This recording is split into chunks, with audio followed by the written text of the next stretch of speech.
체험 사례를 공유하게 된 강사 우미영입니다. 먼저 화면 공유하고 시작하도록 하겠습니다.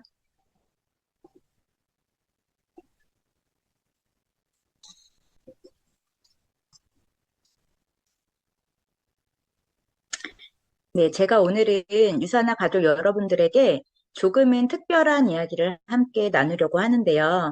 오늘 제 이야기를 통해서 유사나 제품이 단순한 건강기능식품을 뛰어넘어 누군가의 생명을 지켜주고 또 삶의 방향을 바꾸는 도구가 될 수 있다는 것을 공감하시면서 들어주셨으면 좋겠습니다. 제 이야기는 단순한 병의 극복이 아니라 제 삶의 태도와 환경의 변화에 대한 이야기이기도 합니다. 자, 그럼 지금부터 시작해 보도록 하겠습니다.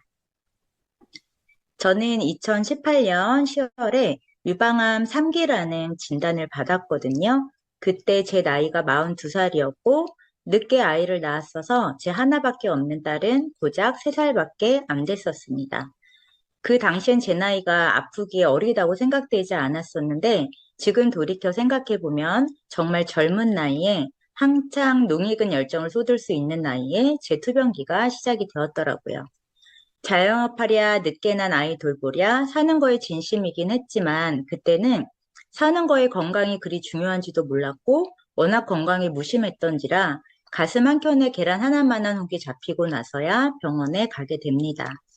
작은 동네 병원에서 조직 검사 후 큰 병원으로 얼른 가보라는 권유를 받았는데 저는 그때까지만 해도 암이라는 게 나에게도 오는구나 이런 생각은 있었지만 그렇게 크게 실감이 나지는 않더라고요. 그 후 이제 서울대병원에서 펫시트부터 5만 가지 검사를 다 하기 시작하면서 만나는 의료진들마다 저를 중증 환자처럼 대해주고 그리고 또 교수님께서 암 사이즈도 너무 크고 퍼져 있기도 하고 위치도 안 좋고 뭐 이런 말을 제 앞에서 너무 무덤덤하게 쏟아내는 환경 안에서 내가 지금 굉장히 무거운 질병을 갖게 된 거네 라는 실감이 나기 시작했습니다. 그래서 그렇게 사전적인 과정을 지나 저는 본격적인 치료에 들어가는데요. 림프에 전이가 있었고 암도 사이즈가 너무 컸기 때문에 수술하기 전 항암을 진행해 암 사이즈를 줄여보고자 선항암이라는 것을 진행을 하게 됩니다. 오래된 기억이긴 하지만 지금도 선명한 건 한 번 이제 항암을 하러 병동에 들어가면 6시간 동안 4가지 약을 바꿔가면서 항암을 했었거든요. 근데 그 약마다 맞을 동안의 부작용이 다 달라서 어떤 거는 이제 맞자마자 딱 구역질이 올라와요. 그러면 옆에서 간호하던 언니가 미리 이제 얼음이나 사탕을 옆에서 준비했다가 얼른 제 입에다가 그거를 넣어주기도 했었고 또 어떤 거는 맞자마자 이게 사람이 졸려가지고 잠을 자려고 누우는 게 아니고 스위치를 갑자기 그냥 이렇게 탁 꺼버리는 것처럼 그냥 툭 쓰러져서 잠을 자겠대요. 어떤 약은 맞자마자. 근데 이게 구역감이 너무 올라서 똑바로 누워지도 못하다 보니까 갑자기 또 침대에서 앉아있다 넘어지면 동생이 다칠까 봐 언니가 뒤에다가 항상 베개를 높은 베개를 준비를 해주고 그랬던 기억들이 많이 남아져 있습니다. 그리고 이제 항암 후 2, 3일 정도가 지나면 그때부터 이제 일주일 동안은 정말이지 모든 극한의 힘듦이 찾아오기 시작하거든요. 물은 세상에서 제일 비린 맛이 나고 모든 내 목을 넘어가는 먹거리는 누가 일부러 독약을 탄 듯 세상 그렇게 맛이 없을 수가 없어요. 차라리 흙을 퍼먹는 게 나으려나 하는 생각이 들 정도로 너무너무 맛이 없습니다. 이런 항암 시간을 지나 전절제 수술과 왼팔의 림프를 다 걷어내는 곽청술, 그리고 방사 38회를 하게 되는데 한 2년이 넘을 때까지 방사 때 그 목까지 까맣게 탔었던 피부가 남아 있었던 것 같습니다. 그리고 허세틴과 퍼제타라는 2가지 표적 항암을 3주 간격으로 1년 정도 진행을 했었고요. 방사로 쪼그라든 피부를 늘려야 했었기 때문에 가슴 안에 이제 확장기라는 것을 삽입을 해요. 그리고 그 확장기 안에 피부를 늘려야 되니까 식염수를 조금 넣어서 1년 동안 식염수를 채워주고 피부를 늘리는 그 과정을 지난 다음에 그 보건 수술까지 이렇게 조금은 길고 깊은 치료 시간을 보내게 됩니다. 그리고 이제 유방암 3기 환자였기 때문에 기수가 깊다 보니까 3개월마다 정기 검진을 좀 자주 했었고요. 종양내과에서는 저에게 타모시펜이라는 경구 항암제와 여성 호르몬이 너무 강해 억제해야 한다며 졸라덱스를 처방을 해줍니다. 타모xi펜을 처음 처방받았을 때 그 약을 복용하기 전 제 한 손에는 타모xi펜을 그리고 다른 한 손에는 항암제 복약 안내선을 쥐고 제가 아주 경건하게 깊은 고민을 했던 게 기억이 납니다. 항암제 부작용을 훑어보는데 병원에서 공식적으로 안내한 부작용 이외에도 환자들이 실제로 겪는 부작용을 보는 순간 너무너무 고민이 되더라고요. 이 지름 1cm도 안 되는 원판 모양의 알약이 이토록 대단한 힘을 발휘하나? 화면에 써 있는 증상들도 환자 입장에선 견디기 힘든 부작용이지만 제가 본 가장 기가 막힌 부작용은 탈모시펜은 유방암의 재발을 막는 데 도움을 주지만 자궁 내막암의 발병 위험을 높입니다. 이런 부작용이 저한테는 너무 충격으로 다가왔어요. 그래서 그놈의 약 성격 한번 대단하다라는 생각이 들었고 신문 기사에서는 자궁 내막암 위험이 18배가 높다고 하는 기사까지 제가 보게 됩니다. 그리고 실제로 제가 길게는 아니지만 몇 개월 약을 복용을 하면서 자궁 내막이 두꺼워져 산부인과 협진도 했었던 기억이 있었던지라 도대체 저 약을 먹고 싶은 생각이 절대 안 들더라고요. 자, 그리고 지금 이 사진에 보이는 주사기 보이시죠? 바늘 두께 보이시나요? 저게 여성 호르몬 억제를 위해서 호르몬 양성 유방암 환자들이 배에 맞는 졸라덱스라는 주사인데요. 저 바늘의 두께 상막하죠? 유방암 환자들 사이에서는 졸라 아파서 졸라덱스라고 이렇게 농담을 이야기할 할 정도로 굉장히 아픕니다. 지금 생각해도 제가 항상 간호사 선생님한테 맨날 내 배 좀 엄청나게 아프게 꼬집어 달라고 부탁했었던 기억이 납니다. 4개월쯤 정신적인 혼란과 몸의 부작용을 겪던 저는 종양내과 교수님께 금기된 질문을 합니다. 제가 타모xi펜을 먹어야 하는 이유가 뭔가요? 다행히 착하신 우리 교수님이 대답을 친절히 해주셨어요. 암 재발 25% 방지. 그 이야기를 듣고 조금의 고민도 없이 저는 타모xi펜과 졸라덱스를 중단하기로 결정을 합니다. 제가 아는 영양소 중 비타민 D는 암 예방률 60%라는 숫자로 기억하는데 크기도 더 작은 그 비타민을 쳐다봤을 때 제가 정신적으로 고민해야 하는 일도 없었을 뿐더러 어떤 부작용? 절대 없죠. 오히려 나에게 필요한 활력이 주어질 뿐인 거죠. 그래서 많은 유방암이나 호르몬 환자분들이 저에게 늘 이 부분에 대해서 제일 궁금해하시고 많이 물어보기도 하세요. 타모xi펜과 졸라덱스를 끊어내고 괜찮은지. 그래서 지금 여러분들이 화면에 보시는 제 모습이 결과가 아닐까 싶습니다. 하지만 이야기 드리고 싶은 것은 저는 무모하게 약만 끊어낸 것이 아닌 끊어내는 대신에 내 건강을 위한 다른 노력에 최선을 다했습니다. 이거를 꼭 기억을 해주셨으면 좋겠어요. 제가 항암 때문에 머리가 다 빠져서 빠박머리로 겨울에 털모자 뒤집어 쓰고 전국을 떠돌아다니면서 암 세미나를 찾아다닐 때 모든 전문가들이 여기서 제가 이야기하는 전문가들은 의사는 아니고요. 자연치유나 기능의학, 대체치료를 하시는 모든 전문가들이 이야기하기를 영양소의 중요성에 대해서 너무 많은 강조를 했기 때문에 건강에서 영양소가 얼마나 중요한 부분을 차지하는지를 저는 인지를 하고 있었고 그리고 기본이 지켜져야 잠도 잘 잘 수 있고 운동을 할 수 있는 활력이 생기고 컨디션이 좋아야 스트레스도 덜 오고 그래서 모든 것의 기본인 영양 지키기에 철저하게 몰입을 했습니다. 그 부분에 대해서 저한테 제일 힘이 되었던 게 유산화 제품인데요. 그래서 항암을 할 때도 또 치료하는 모든 과정에서도 제품은 정말 목숨처럼 잘 지켜서 챙겨 먹었습니다. 6개월 선항암을 할 때는 간 수치가 너무 중요하고 배설되는 거. 배설이 안 되면 항암의 부작용 때문에 너무 힘들어지거든요.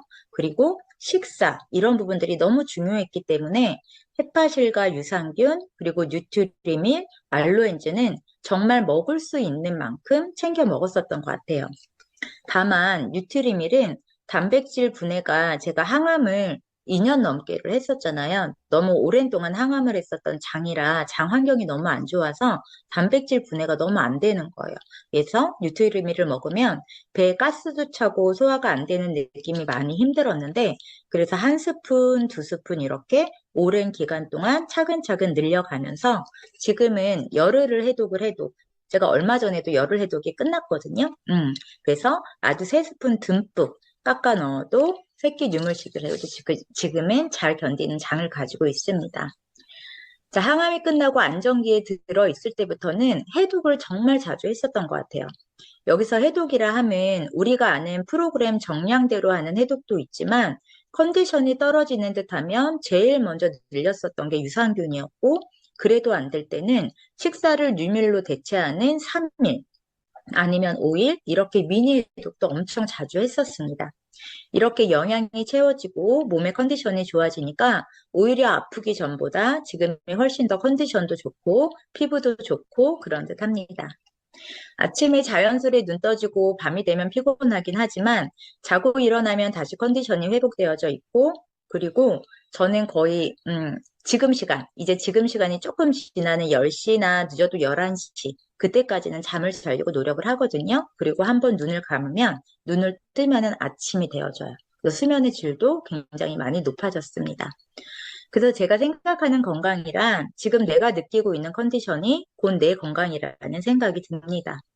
질병은 없지만 매번 컨디션이 떨어지고 어깨가 결리고 두통이 있고 피곤하면서 건강하다는 건 아직 사람 눈에 보이지는 않지만 나는 질병자로 가고 있는 중이라고 생각하시라고 예전 저처럼 건강에 무심한 분들에게 제가 일침을 가하고는 합니다. 유방암이라는 질병이 제 인생에 오고 또 유산화로 다시 한번 더 활기찬 제 인생을 그려나가면서 정말 많은 것들이 변하기 시작했는데요. 저에게 정말 생명수 같았던 유산화 제품이었기 때문에 많은 분들이 건강을 챙기는 방법을 몰라 헤매지 않으셨으면 하는 진실한 마음으로 공유해 드렸더니 경제적인 부분도 그리고 건강적인 부분도 그리고 늘 근심이었던 저희 가족의 웃음도 다시 찾을 수 있었습니다. 건강한 삶의 중요성을 알고 본인들의 삶에 대한 긍정을 가지신 분들과 또 하나의 가족이 되어서 같은 뜻을 가지고 하는 비즈니스는 너무너무 행복하고 재미있습니다. 그리고 이제는 유산화를 빼면 생활이 안 되는 저희 가족. 집 곳곳에 모든 게 유산화인데요. 보시면 요즘 유행하는 지브리 스타일 있잖아요. 저 지브리에도 저희는 유산화가 보이고 그리고 심지어 저기 누워있는 아이가 저희 집 고양인데 베고 누워있는 매트 보이시나요? 저 매트도 유산화입니다. 자, 엄마 아빠는 유산화 먹으면 100세 넘게까지 건강할 거라서 나랑 오래오래 함께 살 수 있어서 좋다는 이제 4학년이 된 딸랑구와 지금 제가 줌 미팅 한다고 안방에 갇혀 있는 저희 남편까지 온 가족이 유산화를 제 1순위로 놓고 너무 행복한 유산화 라이프를 즐기고 있습니다.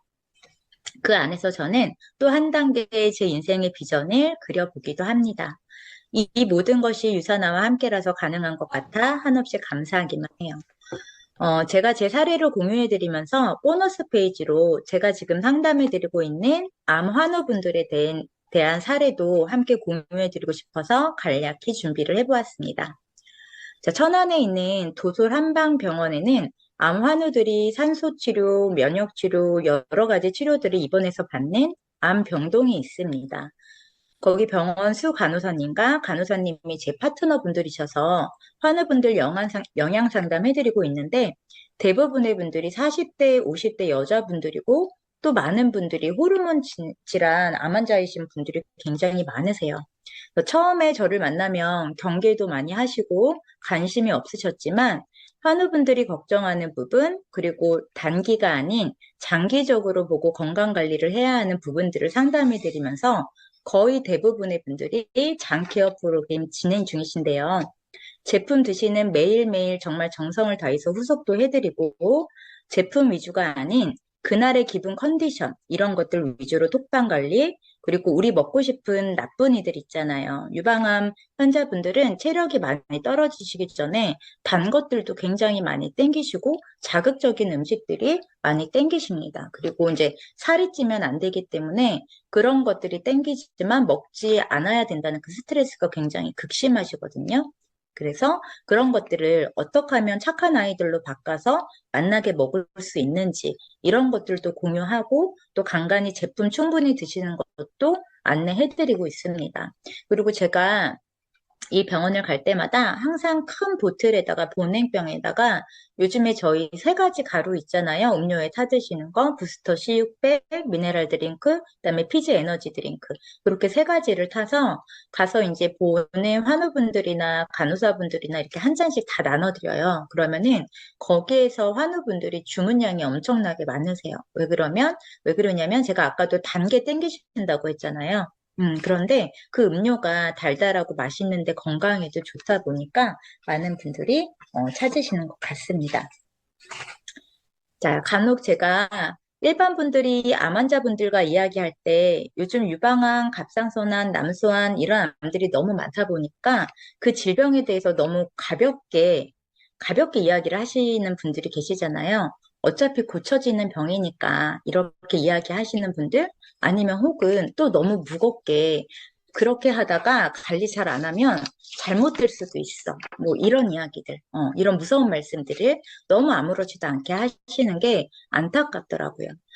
남자가 아이 낳는 고통을 알 수 없고 여자가 군대 가는 고통을 잘 모르듯이 본인이 겪어보지 않고는 아무리 가벼운 질병이어도 그 심정은 알 수가 없는 거잖아요. 그래서 이제 암을 겪고 계시는 환우분들을 만나면 그 분들의 그 힘듦에 그냥 잘 경청해 주시고 공감을 해 주시면 될 것 같습니다. 섣부른 위로나 섣부른 설명이나 섣부른 가르침보다는 경청해서 그분들의 심정을 들어드리고 그리고 진심으로 건강해질 수 있다는 진정성을 보여주시는 그 마음이 천만 배 더 나은 상담법일 듯 싶습니다. 저에게도 힘든 시기였지만 그 힘든 시기 덕분에 저처럼 아프셨던 분들의 마음을 100% 공감하며 그리고 걱정 없이 건강 관리를 할 수 있다는 희망을 드릴 수 있는 유산화가 있어서 저는 너무 감동이고 행복합니다. 가끔 유산화가 없었다면 이라는 무서운 상상을 할 때마다 정말 생각하기도 싫거든요. 유산화 가족 여러분들도 늘 건강하시고, 그리고 그 건강과 행복을 많은 분들께 공유하시면서 더 큰 행복 얻으시길 바라면서 오늘 제 이야기는 마무리하도록 하겠습니다. 감사합니다. 귀한 체험 사례를 나눔해주신